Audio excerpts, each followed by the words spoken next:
यह कथा अत्यंत भावपूर्ण और गहन रूप से सनातन धर्म के मूल तत्वों भक्ति, श्रद्धा और सेवा की व्याख्या करती है। इसका सार यह है कि जिसने भक्ति को अपनाया उसके जीवन में अंधेरा कभी टिक नहीं पाया। एक लोटा जल, एक सच्ची भावना और भोलेनाथ का नाम, बस इतना काफी है जीवन को दिशा देने के लिए। प्राचीन समय की बात है, एक गांव में हर दिन की शुरुआत मंदिर की घंटियों और शिव भजन से होती थी। लेकिन उस गांव में एक युवक था, अर्जुन, जो भगवान पर विश्वास नहीं करता था। उसे लगता था कि पूजा पाठ केवल बूढ़ों का काम है। वह मेहनती था, परंतु हमेशा तनाव और परेशानियों में घिरा रहता। एक दिन गांव में एक संत आए। उन्होंने शिव महापुराण की कथा का आयोजन किया। अर्जुन को भी किसी मित्र ने जबरदस्ती वहां बैठा दिया। संत ने कथा की शुरुआत इन शब्दों से की, भोले को भोला जल्दी मिलता है, जो सरल है, जो सच्चा है, वही शिव के समीप जा सकता है। कथा में बताया गया कि भगवान शंकर ने कभी अपना परिवार नहीं छोड़ा। वे कैलाश पर रहते, माता पार्वती, गणेश,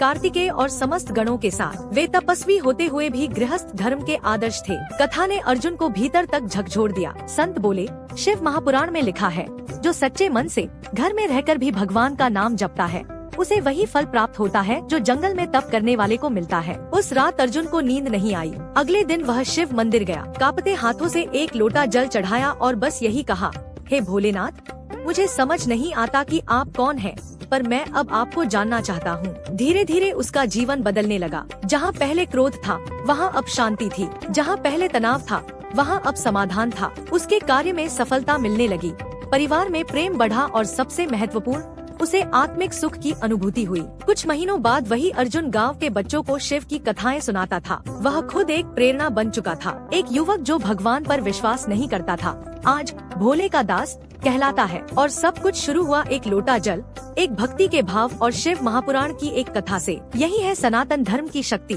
जहाँ साधारण कर्म से भी असाधारण फल मिलते हैं।